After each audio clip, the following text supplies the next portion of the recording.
김정일을 본 적이 있나요? 예, 저는 이건 정말 가상적으로 이렇게 훈련하네요. 이런 실전 훈련을 한다는 자체가 대단한 거예요. 저는 북한에서 974 군부대 13년을 군복무를 하고 사범대학을 졸업하고 2016년 3월에 탈출해서 2017년에 대한민국에 입국한 김진성이라고 합니다. 반갑습니다. 예, 경호 사업입니다. 한국에 보면 974라면 경호부대라는 걸 다 알고 있어요. 그런데 이거는 가칭이에요. 실지 안에서는 당중앙위원회 6처 이렇게 부릅니다. 그래서 974 부대는 군이라고 하지만 실지 974 부대를 움직이는 것은 당중앙위원회 조직지도부에서 움직인다고 보면 됩니다. 군대는 군대인데 특별 군대예요. 저희들이 일단 김정일을 그러니까 함께 동행할 때는 보위부, 보안소, 일반 구분대는 너 이 안에 들어가, 땅굴에 들어가, 뭐 집에 들어가. 경호부대가 왕이죠, 부대에서는. 부대 내 말고도 이제 사회에서 높은 예, 사회에서 974 부대라고 하게 되면 장군님의 친위 부대다 뭐 이렇게 말하고 또 당장에 6처다 하게 되면 군에 갔다 온 분들은 기본적으로 다 알고 있어요. 김정일 경호부대로구나 하는 걸 알고 있어요. 김정일을 본 적이 있나요?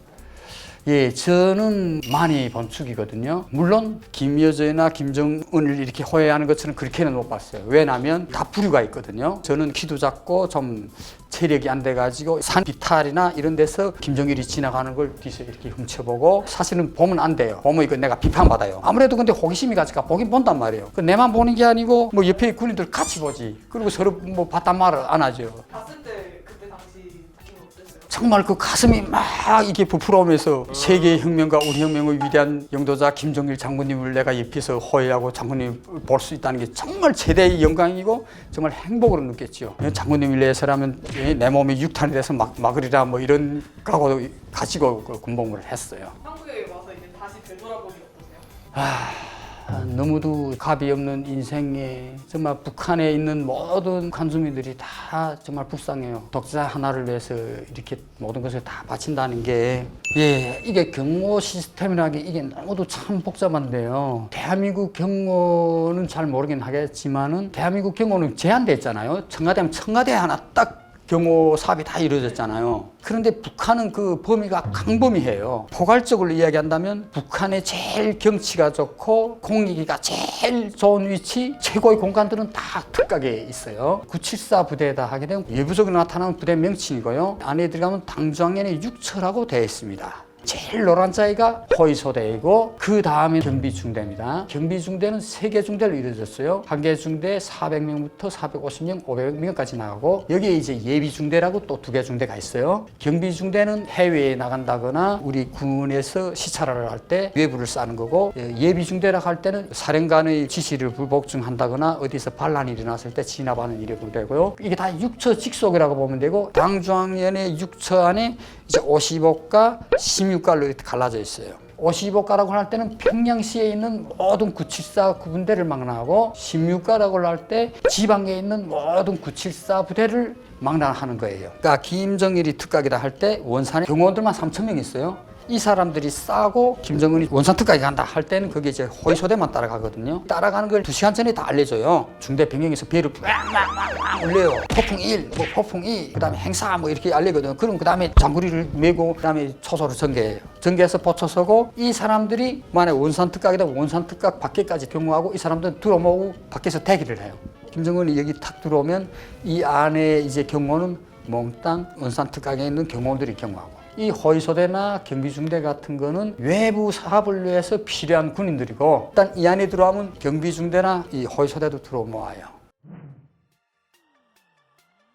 그냥 훈련 연습하는 겁니다.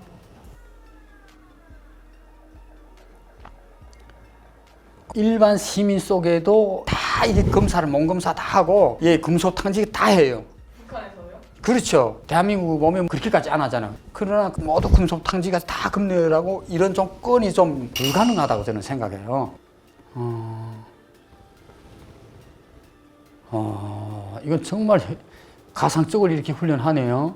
이런 실전 훈련을 한다는 자체가 대단한 거예요. 여긴 그래도 차가 한 대 들어왔잖아요. 북한 자체는 저런 행사할 때는 일체 차, 사람을 다 이렇게 하기 때문에 저런 건 좀 불가능해요. 이제 그 경호원들이 몇 겹을 밖에서 다 서고 있어요. 그래서 이런 거는 좀 불가능한 일이에요. 한국에서 진짜 진짜처럼 하는 거 어떻게 생각하세요? 이런 실전훈련이 정말 너무도 좋은 거죠. 실제 북한하고 달라서 경호원들이 그 밖에 있는 사람들은 다 볼 수 없잖아요. 북한처럼 금속 탄지도 되는 거 아니고 하니까 이런 정황이 저는 얼마든지 있을 수 있다고 생각하고 이런 훈련은 해야 된다는 필요성이 있다고 저는 생각합니다.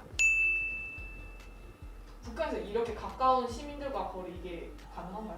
가능 못해요. 벌써 시민들을 만났다 할 땐 다 준비를 해놓고 여기 구역이 뭐 한 15km, 20km 이게 높은 지대들은 다 기관총이 올라가 있고 이런 건 불가능한 일이죠. 차 타면서 예, 이런 자체가 없어요. 평양시나 뭐 판문점 나갈 때는 그 얼마나 의리의리하고 쫙 이렇게 해요. 그런데 북한 땅 안에서는 굳이 그런 건 안 해도 옆이 뭐 10km, 20km 반경을 다 경호 사업을 했기 때문에 경호원만 한 5, 6만을 데리고 그 전문적인 경호 사업을 위해서 17살부터 이상 그 경호 사업을 키운다지만 이 대한민국은 자유민주주의다 나니까 경호 사업이 북한에 비하면 많이 그 떨어졌다고 봐야죠. 저희들도 특수훈련을 받는다고 생각했는데 우리 강철 부대에 비하면 북한의 실전 훈련은 딱 총 쏘는 훈련밖에 없어요. 호위 부대에서도 제일 강하게 내미는 게 사격 훈련이에요. 제가 그 군에 나갈 때까지만 해도 이거 특공무술을 제일 먼저 놓고 봤어요. 주체격술이라고 하거든요. 유리 조각을 놓고 깐다든가 유리 조각 바닥에 놓고 발을 밟는다든가 뭐 이런 훈련을 많이 했어요. 그런데 94년도 김일성이 죽은 다음부터는 아무리 잘 훈련된 군인도 총국 앞에서는 누구도 못 막는다 해가지고 총 쏘는 훈련 첫째하고 두 번째가 특공무술, 세 번째가 대리열 훈련 및 전술훈련 시켰어요. 근데 제가 강철 부대를 보면서 제가 너무도 깜짝 놀란 게 우선 박군이 나오는 그 영상이 있어요. 거기서 이제 그 장애물 그 밑에 막 기어갔다가 한 40km 나가는 타이어 같아요. 그걸 메고 또 막 뛰다가 10m 높이 그 밧줄을 타고 올라가는 그 장면을 보고 제가 너무 놀랐어요. 저렇게 체력이 큰 사람들이 저 밧줄을 타고 어떻게 10m 높이로 올라가지? 그래 제가 북한의 특전사의 훈련하고 대한민국 훈련 볼 때 총체적으로 말하고 싶은 거는 대한민국에서 군인들이 진행한 훈련은 실전 능력을 키우는 이런 훈련이 맞아요. 분명하게. 그런데 북한에서 이런 훈련이라고 볼 때는 총 쏘는 거 하나 내놓고는 실전 능력이 하나도 없는 이런 훈련이거든요. 대한민국 군인과 북한 군인들이 이런 훈련을 놓고 보면은 제일 먼저 와닿는 게 이 대한민국 군인들이 체력이에요. 북한 군인들이라고 볼 때 그렇게 할 것 같지 못해요.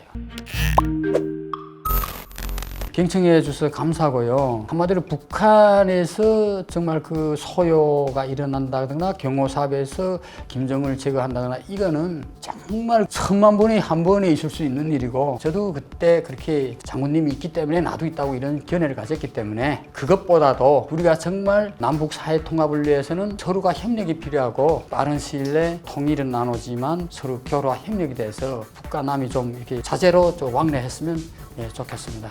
감사합니다.